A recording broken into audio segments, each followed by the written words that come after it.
Boa noite, Hare Krishna, tudo bem, pessoal? Então, estamos de volta com mais um Noite do Dharma e hoje a gente tem a continuação da série dos demônios internos. A gente já viu 15 dos demônios internos, já vimos uma boa quantidade deles e agora a gente vai falar os que ainda faltam. Então, sem mais delongas, vamos para o tema de hoje, que é enfrentando os demônios internos, como a gente pode superar os anartas, as nossas impurezas. E o primeiro que a gente vai falar hoje, na verdade não é bem um demônio, mas é uma situação que revela uma mentalidade demoníaca. História de quando Krishna salvou seu pai, Nanda Maharaja, dos servos de Varuna, o semideus que rege os mares, né? Que rege a água, os grandes corpos d'água, né? Então, uma vez, assim, o pai de Krishna, Nanda Maharaja, ele quis tomar banho no rio Yamuna, e ele foi tomar banho no rio Yamuna muito cedo. Então, dentro da tradição védica, todos os lugares são considerados vivos, né? Todos os lugares naturais, as montanhas, as florestas, os rios, né? Ou seja, existe uma personalidade por trás da água, uma personalidade por trás da floresta, uma personalidade por trás da montanha, que protege aquele lugar, que rege aquele lugar, né? Então também existem assim as personalidades dos rios, né? E aí o que acontece? Tem um horário assim astrologicamente calculado, no qual é considerado auspicioso alguém se banhar no rio, né? E fora daquele horário, né, não é um horário tão auspicioso, porque assim, é um horário de privacidade para aquela personalidade que rege aquele rio, né? E aí, o que aconteceu? Nanda Maharaj achou que já estava na hora que podia tomar o banho no rio, que era a partir do Brahma Muhurta, ou seja, assim, um período, né, de mais ou menos uma hora e meia antes do nascer do sol. Então, ele achou que já estava no horário e não estava, ainda era um pouco antes. Então, quando ele entra na água nesse horário errado, e aí o que acontece? Os servos de Varuna, os servos desse semideus do mar, falam aí, tem ali uma pessoa que está desrespeitando o rio, vamos prender ele. Aí vão lá, prendem ele, levam ele para o fundo do oceano e deixam ele preso lá. Aí o que acontece? Os amigos de Nanda Maharaj que estavam com ele sentiram a falta dele e começaram a chamar por Krishna, pedir ajuda para Krishna. Krishna e Balarama, né? Eles pediram para Krishna e seu irmão Balarama, procurarem o pai deles, Nanda Maharaj. Eles não sabiam onde ele estava, mas a única coisa que eles sabiam é que ele tinha ido tomar banho no rio Yamuna e quando ele foi tomar banho lá, ele desapareceu. Então Krishna e Balarama, eles começam a investigar o rio, né? Eles entram lá, começam a nadar e aí eles se tocam. Ele pode ter entrado um pouco antes da hora auspiciosa e os servos de Varuna vieram, prenderam ele, então a gente tem que ir até o palácio de Varuna, né? Então eles vão nadando, Krishna e Balarama vão nadando assim e chegam nas profundezas, né, dos mares e encontram o palácio de Varuna. E assim que eles chegam lá, Varuna, ele vai, recepciona Krishna Balarama e assim começa a cantar orações em louvores a Krishna Balarama, começa a glorificar ele de todas as formas. E ele fala, né, que a vida dele como um semideus finalmente tinha sentido agora, né, finalmente tinha um propósito, porque ele estava tendo a oportunidade de ver Krishna Balarama diante dele. Varuna, que é esse semideus dos mares, ele é considerado assim um semideus muito sábio. Na verdade, ele é um grande eremita, um grande ancião, né? E ele tem uma característica, que ele tem uma onisciência parcial, né? É dito que dois semideuses compartilham dessa onisciência parcial. Uma é Varuna e outra é Yamaraj, que é o semideus que rege a morte, né? Eles têm uma onisciência parcial porque eles conseguem entender tudo que está se passando dentro de um determinado universo material, né? Assim, Krishna, ele é totalmente onisciente porque ele sabe tudo o que está passando em todos os lugares, né? Seja no mundo material, seja no mundo espiritual. Esses dois semideuses, eles conseguem saber o que está se passando dentro daquele mundinho material que eles vivem, né? Segundo os Vedas, existe um multiverso, múltiplos universos materiais, e eles são pelo menos conscientes, né, de tudo que acontece dentro do universo material onde eles estão. Então Varuna, ele é muito sábio por causa dessa onisciência parcial que ele tem, e ele sabia completamente que Krishna Balarama, né, era um Deus. Você sabia que Krishna é a suprema personalidade de Deus e que Balarama é sua primeira expansão. Diferente de Indra, por exemplo, que é o semideus, né, dos céus, e que a gente falou ontem sobre ele, o Anarta ligado a ele, com Varuna não existe essa possibilidade de equívoco dele não conseguir compreender a posição de Krishna, né? Ele é muito sábio mesmo, então quando ele vê Krishna e Balarama, ele começa a glorificar eles, e ele fala: olha, eu acho que eu sei porque vocês estão aqui porque o pai de vocês, Nanda Maharaj, foi pego pelos meus servos, os meus servos tolos viram Nanda Maharaja, e só porque ele tinha cometido um pequeno descuido de entrar no rio um pouco antes da hora, eles quiseram ser rigorosos na sua punição a ele, prenderam ele está preso aqui, mas eu peço desculpas, e no final das contas eu acho que isso tudo foi um grande arranjo para vocês virem até aqui e eu ter a possibilidade de ver vocês, mas por favor, agora podem ir e levar o pai de vocês, né? Então Varuna, ele tem essa postura nobre, humilde, servil, né? É diferente dos servos dele, que viram Nanda Maharaj lá e foram assim todos rigorosos na aplicação da lei, sem nem considerar quem ele era, qual era o estado de consciência, que ele estava ali só por causa de um pequeno descuido, que ele não tinha se tocado, que aquele momento era inauspicioso. Ou seja, eles foram muito rígidos, né, no julgamento deles. E aí, qual é o Anarta simbolizado por esse passatempo? O Anarta simbolizado por esse tempo é a intoxicação, que é uma coisa que pode realmente prejudicar seriamente a nossa vida espiritual. Krishna fala no capítulo 7 da Bhagavad Gita os 4 tipos de pessoas que não conseguem desenvolver fé, né, que não conseguem amadurecer sua fé. E uma dessas 4 tipos de pessoas que Krishna cita são os Naradamas. E o que são os Naradamas, né?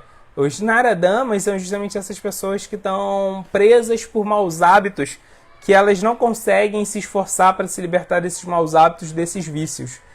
É muito fácil alguém desenvolver algum tipo de vício estando dentro de um corpo material. Todos nós temos essa facilidade, todos nós temos essa propensão. E a pessoa ter vícios, né, anteriores à sua vida espiritual é uma desqualificação para ela ter uma vida espiritual? Não, não é. Né? Se a pessoa ela já tem vícios e ela está trabalhando para tirar esses vícios, ok, assim, né? O fato dela ter desenvolvido e fomentado esses vícios no passado não é um impedimento para essa pessoa desenvolver o desejo sincero, genuíno, de servir a Deus, de seguir o Dharma, de desenvolver amor puro. Agora, a pessoa não trabalhar com essa questão, a pessoa não tentar dissipar o seu vício, né? Não tentar ir reduzindo cada vez mais ele, tendo cada vez mais autocontrole e superar, transcender cada vez mais esse vício, e sim, realmente é um problema. É algo que pode impedir alguém de desenvolver fé verdadeira. Né? Se a pessoa ela não tem a proatividade de lutar contra o vício dela. Ela ter o vício é uma coisa, ela não lutar contra ele é outra coisa totalmente diferente, né? E a intoxicação é o tipo de atividade que reduz assim a nossa capacidade de discernimento, reduz a nossa resiliência, reduz a nossa proatividade, nossa autonomia, nossa força para lutar, né, dentro desse mundo, inclusive contra os nossos próprios maus hábitos. Então a intoxicação ela é o símbolo do modo da ignorância, como Krishna também fala nos capítulos 14 e 17 da Bhagavad Gita. A intoxicação ela está diretamente ligada ao modo da ignorância, porque o modo da ignorância é ligado à letargia, à passividade extrema, e é tudo isso que a intoxicação faz. Né? A intoxicação começa assim a partir de um momento onde nós, movidos por causa de algum tipo de carência, pelo vazio existencial desse mundo material, pelo próprio tédio, né, que existe, que é típico desse mundo, pela pressão social, a gente acaba assim, se entregando a um determinado tipo de atividade que pode reduzir, que pode tirar o nosso livre-arbítrio. Inclusive, como a gente falou, o nome do tipo de pessoa que não consegue desenvolver fé de verdade, porque assim tá adictas a maus hábitos, a vícios, é Naradama. Né? E Naradama pode assim ser interpretado, essa palavra em sânscrito, como Nara significa ser humano, né? E a dama é aquele que está perdendo assim a sua residência, aquele que está sendo desabrigado, ou seja, Naradama, aquele que está sendo desabrigado da forma de vida humana. E qual é a característica essencial de um ser humano? O que distingue um ser humano de um animal, de um vegetal? Um ser humano, ele tem livre-arbítrio, né? A alma, ela é dotada de livre-arbítrio, mas os corpos materiais de animais e vegetais não permitem que a alma consiga exprimir esse livre-arbítrio, né? Quando a alma está dentro de um corpo animal, ela fica refém dos instintos daquele corpo animal. Na forma humana de vida, a gente tem discernimento, a gente pode contemplar as possibilidades que a gente tem nessa vida e fazer escolhas. A gente pode discernir o que a gente vai fazer, o que a gente não quer fazer, o que é melhor pra gente, o que não é. A gente pode, inclusive, transcender os nossos sentidos, as nossas necessidades básicas, né? A gente pode deixar de descansar porque tem algo mais importante para fazer, como cuidar de uma pessoa que está doente, né? Então, assim, a gente consegue fazer escolhas morais que muitas vezes implicam, inclusive, negligenciar necessidades biológicas nossas, né? Isso é uma dádiva do ser humano. Então, quando alguém se intoxica, essa pessoa ela vai perdendo esse livre-arbítrio, né? E quando a gente fala de intoxicação, tem intoxicações que são grosseiras, quando a pessoa ela consome um tipo de substância entorpecente, algo como álcool, tabaco, outros tipos de drogas, que realmente tem um efeito assim neurológico, né? Que dão prazer, que tem suas características, suspendem o nosso senso de responsabilidade, que assim facilitam o nosso escapismo, mas ao mesmo tempo diminuem, né, a nossa inteligência, diminuem a nossa força moral, diminuem muitas coisas, né? Muitos atributos importantes na gente, né? Tem esse tipo de intoxicação mais grosseira, mas também tem outros tipos de intoxicação muito perigosas, né? Um desses tipos de intoxicação é a pessoa se intoxicar com o seu próprio orgulho, né? Uma pessoa que ela está muito orgulhosa, ela fica mais ou menos intoxicada, porque quando ela se torna orgulhosa, muitas vezes ela perde a capacidade de analisar as situações de uma forma fria, né? Às vezes ela se acha mais qualificada, melhor, mais importante do que ela realmente é, e muitas vezes ela vai subestimar outras pessoas, né? E então, quando alguém também se torna orgulhoso, talvez essa pessoa perca a sua cautela, perca o seu cuidado, né? Isso é um tipo de intoxicação também. Na história, a intoxicação é simbolizada justamente por essa postura arrogante que os servos de Varuna tiveram. Eles estavam intoxicados com poder. O poder intoxica, né? O poder corrompe de uma tal forma que muitas vezes quando alguém está numa situação de poder, ele realmente não consegue discernir direito, né? Ele se torna ainda mais propenso a ser seduzido, arrastado pelas suas próprias paixões. Então, isso é um tipo de intoxicação, né? No caso da história, eles estavam, como a gente estava falando, os servos de Varuna, intoxicados por causa dessa posição de poder. E quando eles viram Nanda Maharaj lá, eles só quiseram aplicar a lei, eles só quiseram ser rígidos, rigorosos com ele, porque eles podiam, né? Assim, por que eles fizeram isso? Porque eles podiam. Então isso é um tipo de intoxicação. O poder também faz com que você queira ficar, às vezes, aplicando a hierarquia, dando carteirada para você poder desfrutar dessa sensação que o poder traz, de você se sentir melhor do que alguém. Como a gente falou já antes, né? Toda intoxicação, ela nasce do desejo da gente, através de algo externo a gente, suprir uma carência interna que a gente tem, né? Esquecer alguma dor que a gente tem.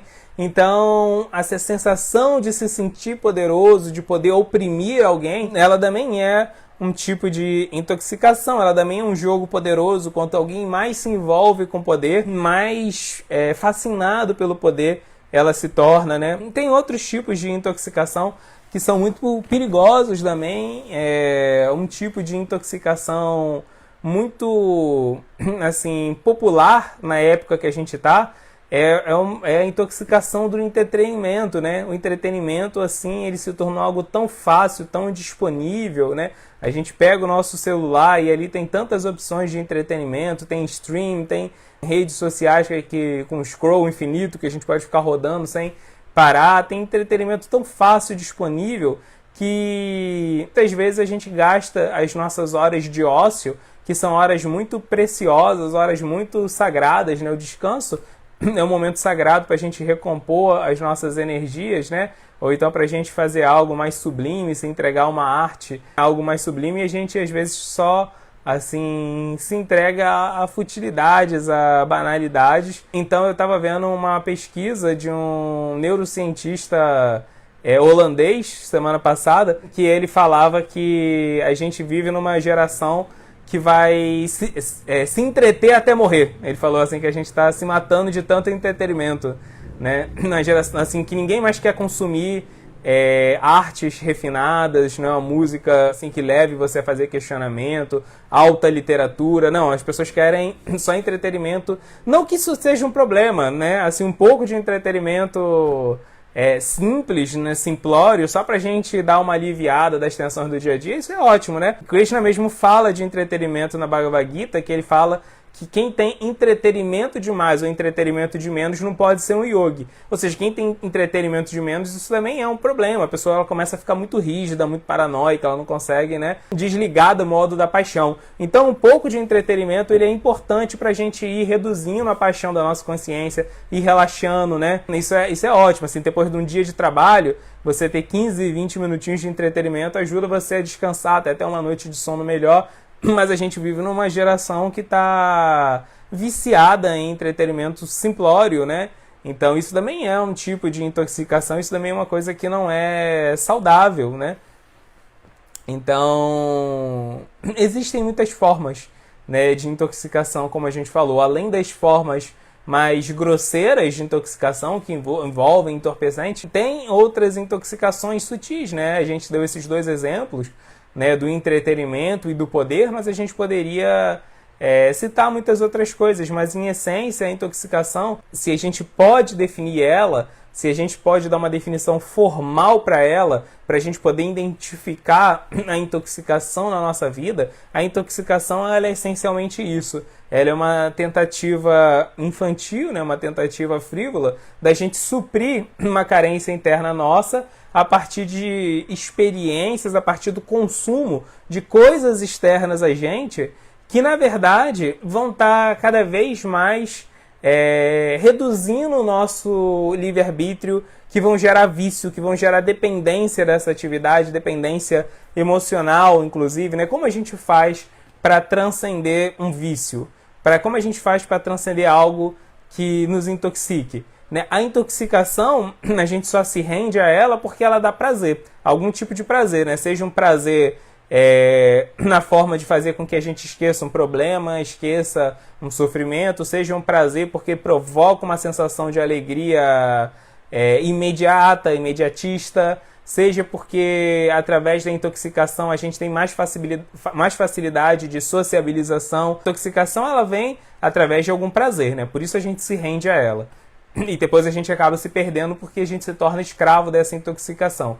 Então, a forma mais fácil da gente derrotar, transcender a intoxicação é buscando o prazer de uma atividade que traga, né, felicidade, que traga satisfação em uma quantidade maior e mais pura do que o objeto da intoxicação. E o que a gente pode definir como um prazer puro? É aquele prazer que ele não nos torna refém dele, pelo contrário, ele nos torna cada vez mais livres, cada vez mais autônomos, cada vez mais senhores de nós mesmos, né? Krishna fala na Bhagavad Gita que a disciplina do modo da bondade ela é composta pelos princípios regulativos da liberdade. Ou seja, quando alguém assume uma disciplina espiritual, ele está se privando voluntariamente de fazer muitas coisas nesse mundo, mas ele está cada vez mais livre. Ele tem cada vez mais senhoria sobre a sua própria vida, né? Ele é cada vez menos afetado pelas frivolidades externas desse mundo, cada vez menos refém, né, das situações desse mundo. E por isso que, inclusive, uma pessoa que é totalmente desapegada, ela também é conhecida na cultura védica como Swami. Swami significa justamente isso, o senhor, né? O senhor dos sentidos, ele é o senhor da sua própria vida, né? No sentido de que ele tem liberdade para fazer o que ele quer e o que ele quer fazer é viver o Dharma, ele quer agradar a Deus, porque ele não está preso por paixões e vícios mundanos, né? Então, uma atividade que seja pura e prazerosa, essa pureza dela repousa essencialmente nessa capacidade de nos tornar mais autônomos, mais iluminados, mais sábios e ainda assim mais felizes, né? E menos carentes, né? Consequentemente menos carentes. Essa satisfação verdadeira, ela vai resolver de forma definitiva a nossa carência. A satisfação espiritual pode suprir a nossa carência. Quando a gente tenta suprir as nossas carências com a intoxicação, a única coisa que a gente consegue fazer é que quando acaba aquela sensação imediatista de satisfação, a gente vê que o vazio aumentou. A nossa carência, ela continua toda ali e agora a gente ainda está carente do objeto da intoxicação. Ou seja, toda vez que alguém se intoxica para suprir uma lacuna interna, ironicamente essa lacuna só se amplia, só se expande. Então esse é o primeiro anarta que a gente vai falar hoje. O segundo anarta que a gente vai falar hoje envolve a libertação de Nanda Maharaj, o pai de Krishna, novamente, e dessa vez por uma serpente. Uma vez Krishna estava andando, né, assim pela floresta com seu pai, e Krishna, Balarama, né, e seu pai estavam andando pela floresta de Vrindavana, e aí eles resolveram repousar um pouco, e aí quando eles, né, deitaram para descansar, Nanda Maharaj quis explorar um pouco mais a floresta, e aí ele foi atacado por uma serpente gigante, prendeu ele, né? Ele, na verdade, começa a engolir Nanda Maharaj inteiro, vai engolindo Nanda Maharaj, e Nanda Maharaj começa a gritar, Krishna, Krishna, Krishna, nessa hora que ele está sendo engolido, e Krishna ouve, assim, Nanda Maharaj chamar por ele, vai correndo e quando chega lá vê que tem uma cobra comendo o pai dele. Krishna toca com o pé na cobra. Na hora que os pés de lótus, os pés transcendentais de Krishna tocam nessa cobra, a cobra ela é transmutada em um ser angelical, né, um ser celestial, chamado Vidyadhara. E aí Krishna pergunta para Vidyadhara por que ele estava naquela posição. Assim, o que Vidyadhara fez para estar naquela posição? E Vidyadhara fala que ele é tão belo que quando ele estava voando, assim, né, dando o rolezinho dele pelos planetas, assim, o que ele fez, né? Ele passou pelo ashram de um sábio chamado Angira, que é muito feio, esse sábio, né? E na hora que ele viu Angira, ele começou a rir da feiura de Angira.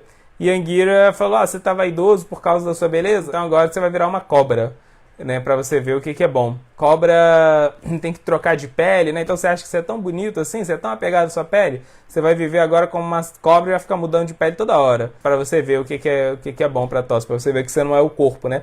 Então esse é mais um caso de um ser celestial, um ser divino, um semideus desse, né? Que ficou vaidoso por causa da beleza, do poder e tal, e acabou caindo. Mais uma história, a gente já tem várias histórias dessa, né? A gente percebe um padrão, percebe que esse tipo de queda é algo recorrente entre esses tipos de seres, né? Pois bem, né? Essa é a história dele.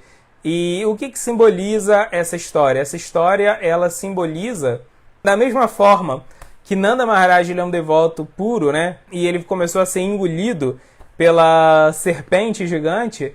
Essa história simboliza quando o impersonalismo espiritual, ou seja, a interpretação de que a verdade absoluta não é Deus, mas sim uma energia, a energia divina, ela é maior do que Deus, né?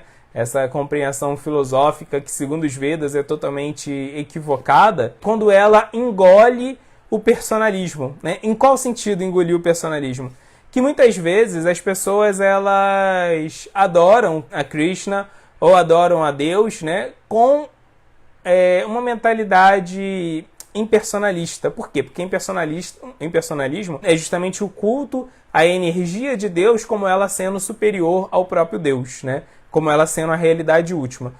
Então, quando alguém se aproxima da personalidade de Deus, quando alguém tenta ter uma relação com Deus, mas não está interessado em Deus, e sim está interessado no seu poder, na sua energia, isso é também um tipo de impersonalismo, né? Imagina se você vai se relacionar com uma pessoa que é rica, você pode dar bombom para essa pessoa, você pode compor um poema para essa pessoa, mas você não está interessado na pessoa, você está interessado no dinheiro dela, né? Você está até tendo uma relação pessoal com ela, mas você não se interessa pela pessoa com quem você está se relacionando, você está interessado no poder impessoal que essa pessoa tem, né? Agora, projeta, né, transfere essa analogia para o reino espiritual.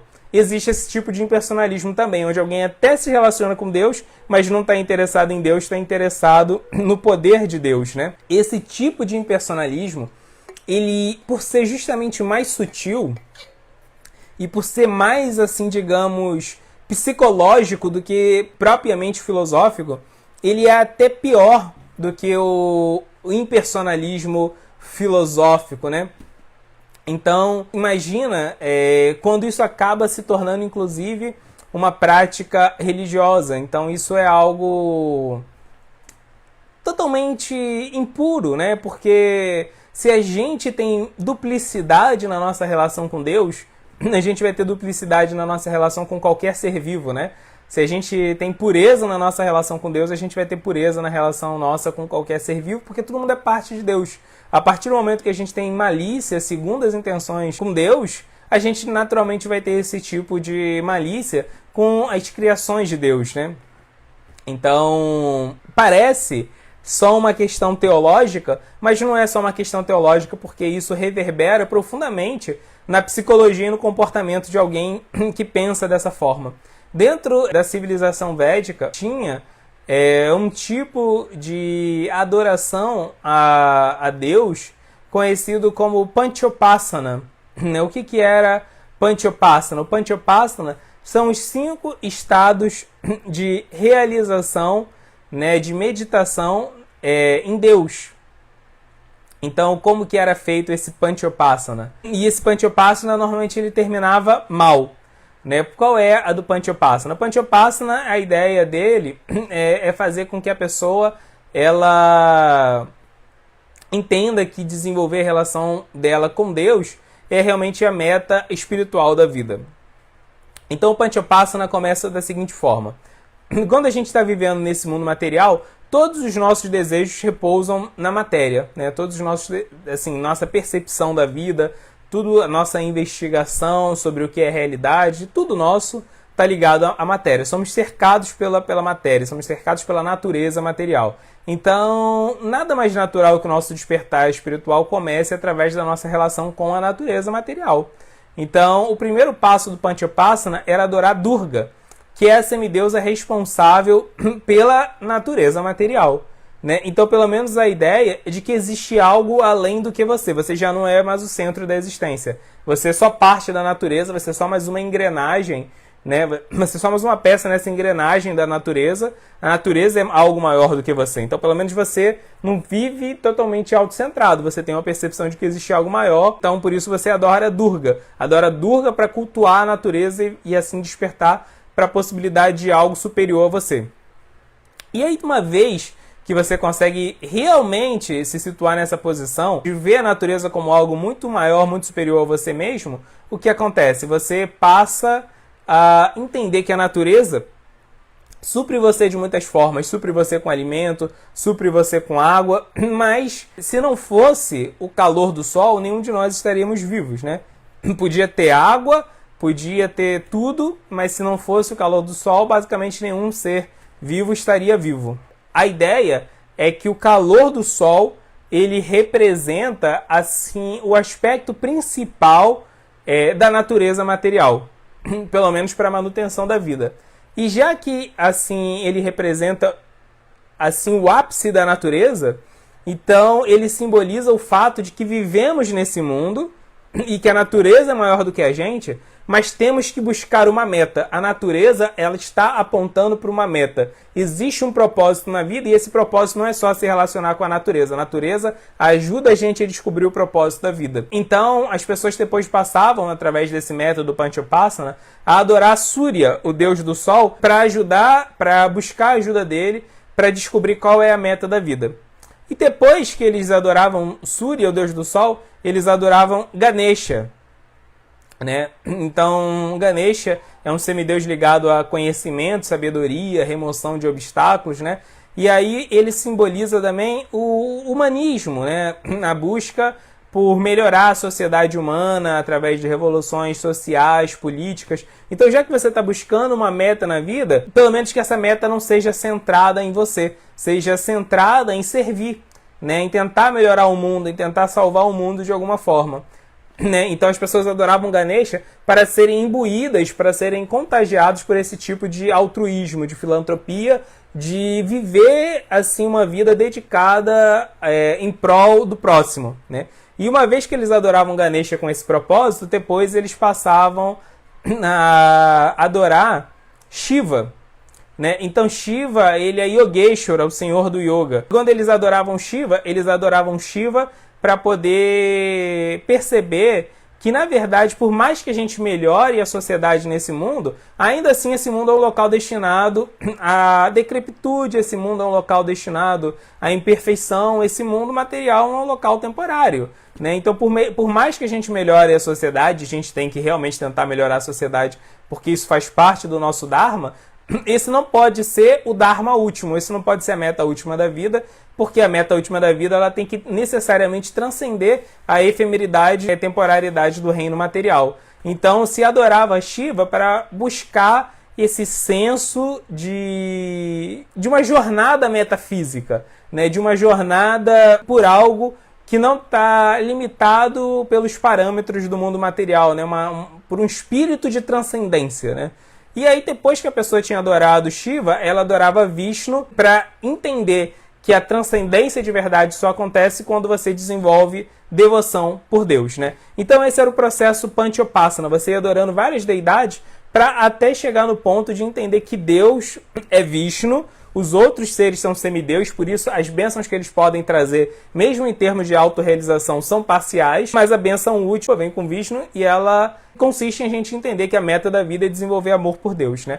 Então esse processo Panchopasana, depois ele acabou sendo deteriorado na sociedade védica, na sociedade indiana, e as pessoas começaram a fazer esse processo de adorar as 5 deidades, mas não para buscar esse avanço filosófico, né? esse avanço na autorrealização, mas sim para conseguir usar a energia de cada uma dessas deidades a seu favor. E quando eles chegam em Vishnu, eles entendem que Vishnu é a deidade maior, a deidade predominante, então ele tem a energia mais importante, né? Ele é o símbolo da energia mais importante, que é o Brahman, em pessoal. Então eles adoram Vishnu só para poder ganharem condições de se fundirem no Brahman. Vishnu, ou seja, Deus, é reduzido meramente a um instrumento da jornada dessas pessoas, da jornada espiritual dessas pessoas. Então Deus deixa de ser Deus mesmo, né? Como uma pessoa com desejos, com vontades, com opiniões próprias, e passa a ser só um símbolo, né? Então sempre que as pessoas falam sobre isso também, né? Que Krishna simboliza a verdade. Não, Krishna não simboliza a verdade. A verdade é a opinião de Krishna, né? Algo é verdadeiro na medida que isso representa Krishna. Krishna é uma pessoa. A verdade é algo que emana dessa pessoa, Krishna, né? Krishna, ele é um símbolo do conhecimento. Não, Krishna não é símbolo de nada. Krishna é uma pessoa. O conhecimento vem de Krishna. Krishna revela o conhecimento. Mas Krishna não é símbolo de conhecimento coisa nenhuma. Krishna é uma pessoa, pessoa suprema. Então, a gente vai ver que muitos comentaristas da Gita, muitos professores da Gita falam isso, que Arjuna simboliza a gente e Krishna simboliza o conhecimento. Não, Arjuna ele está na mesma posição que a gente, mas Arjuna é uma pessoa que, segundo a tradição védica, é uma pessoa que existiu mesmo. E Krishna, ele não é o símbolo do conhecimento. Krishna, ele é a fonte do conhecimento, mas ele é uma pessoa, né? Então, assim, buscar essa relação com Deus, mas reduzir Deus a um símbolo, ou então reduzir Deus a alguém que pode prover para você acesso a uma energia espiritual, mas a sua meta não é ter uma relação com Deus, e sim uma relação com essa energia espiritual, é um anarta filosófico, né? Mas é um anarta que pode ter repercussões no nosso comportamento. Se a gente se acostuma a ser interesseiro na nossa relação com Deus, com certeza a gente vai ser interesseiro nas nossas relações com outras pessoas. E se a gente reduz Deus a um símbolo, né? Por que a gente reduz Deus a um símbolo? Porque um símbolo a gente pode interpretar da forma que a gente quiser. Um símbolo é uma coisa subjetiva, né? Então você, na verdade, está querendo reduzir Deus a uma posição no qual você possa explorar ele. Então isso parece, na verdade, só uma interpretação filosófica, mas, na verdade, existe a nossa velha e boa tendência material a controlar as coisas, a querer dominar as coisas, inclusive querer dominar e controlar a posição de Deus, né? Reduzindo ele a um símbolo filosófico espiritual. Então, sim, existe uma malícia por trás dessa interpretação filosófica e é isso que é evidenciado nesse passatempo. E para fechar hoje, o último passatempo que a gente vai falar hoje é de Shankasura.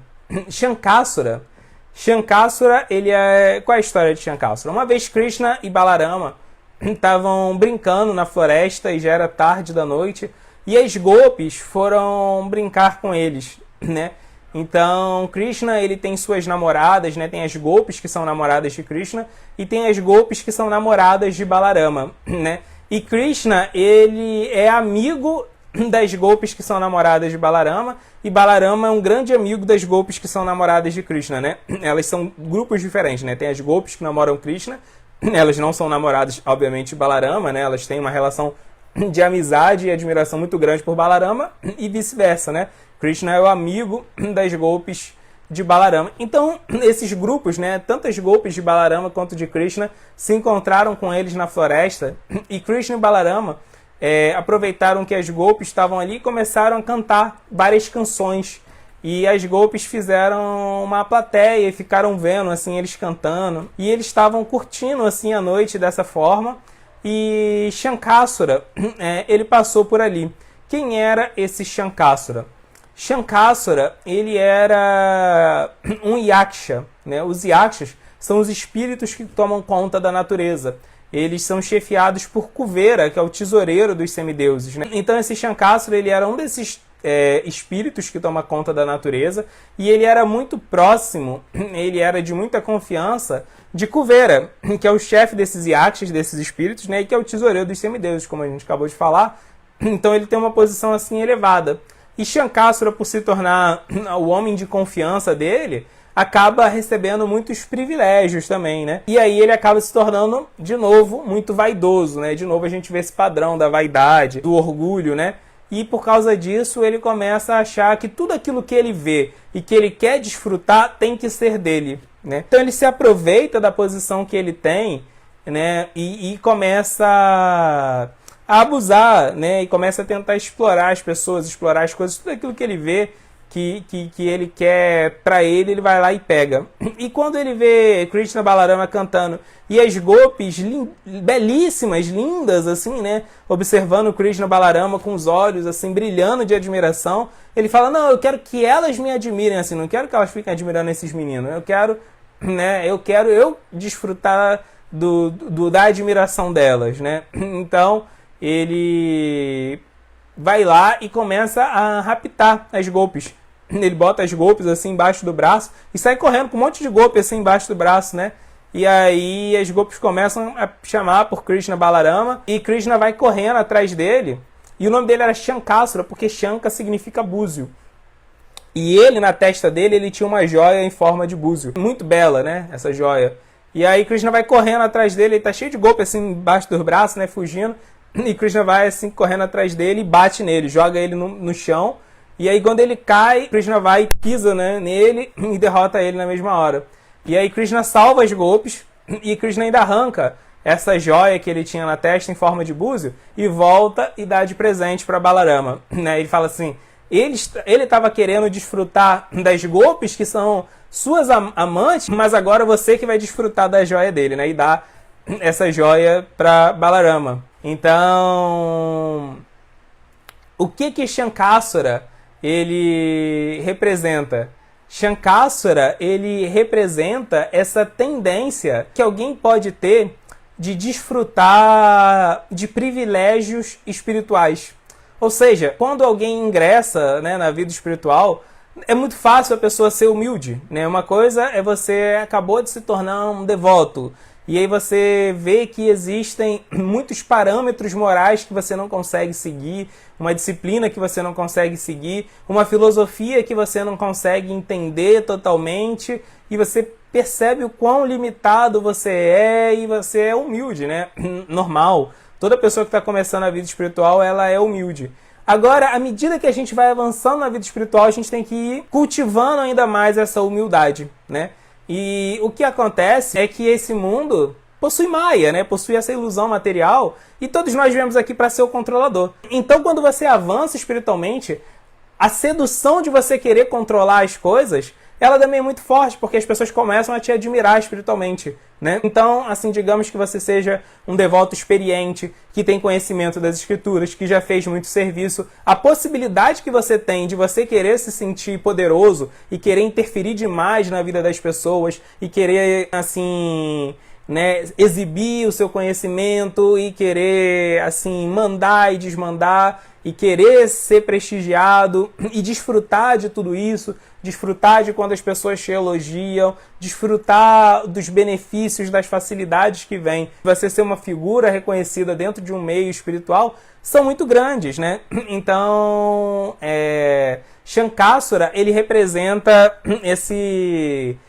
prestígio, esse orgulhozinho, assim, de ser um devoto antigo. Porque não significa que alguém é antigo, e não significa porque alguém é antigo e fez muitas coisas boas que essa pessoa não pode cair, que essa pessoa ela não pode se tornar arrogante, que ela não pode se tornar prepotente, que ela não pode desenvolver essa tendência a querer interferir demais na vida dos outros, né? Então, é natural, assim, um item da vida espiritual é que você tem que buscar conselhos de pessoas, de devotos mais maduros, de devotos mais sábios, né? Mas conselho é uma coisa, né? Você querer controlar a vida da outra pessoa é outra coisa. Uma coisa é você dar um conselho, outra coisa é você, né, controlar. Mas a gente tem a tendência a controlar. Então, a linha tênue de você dar um conselho para alguém que está ali admirando você, admirando todo o serviço devocional que você fez, pronto para ouvir seu conselho de coração aberto e seguir esse conselho, e você controlar a vida dessa pessoa, né? De você ali representar Krishna e só falar a opinião de Krishna sobre um determinado assunto, e você misturar a opinião de Krishna com a sua própria opinião, essa linha é muito tênue, né? Então isso é o anarta simbolizado por Shankasura, alguém querer desfrutar dos privilégios da vida espiritual, de ser um grande devoto, antigo e respeitado, né? Então esses são os anartas que a gente falou hoje. Se a gente parar para ver, né, esse último anarta que a gente falou, ele começa a entrar numa série. Agora faltam 3 anartas para a gente acabar essa série. A gente vai ver eles semana que vem. Esses últimos anartas, eles estão todos ligados a anartas que vêm da devoção. E por isso são os anartas mais difíceis de serem derrotados. Porque eles não são anartas que vêm de maus hábitos mundanos. Eles são anartas que vêm do nosso próprio avanço espiritual. Então, junto da trepadeira da nossa devoção, costumam crescer junto umas ervas daninhas, sabe? Umas impurezas que nascem pela própria sensação de você perceber que você está avançando espiritualmente. E esses são os anartas mais difíceis de serem removidos, e agora a gente está entrando nesse reino perigoso desses anartas, e Shankasura foi o primeiro demônio a simbolizar esses anartas que nascem, inclusive da vida espiritual. Tá bom, pessoal? Então, vamos ficando por aqui. E aí, semana que vem, a gente conclui essa série dos anartas. Tem o último episódio, falta só mais um último episódio, enfrentando os demônios internos. Tá bom, pessoal? Como sempre, um prazer estar com vocês. Boa noite. Hare Krishna!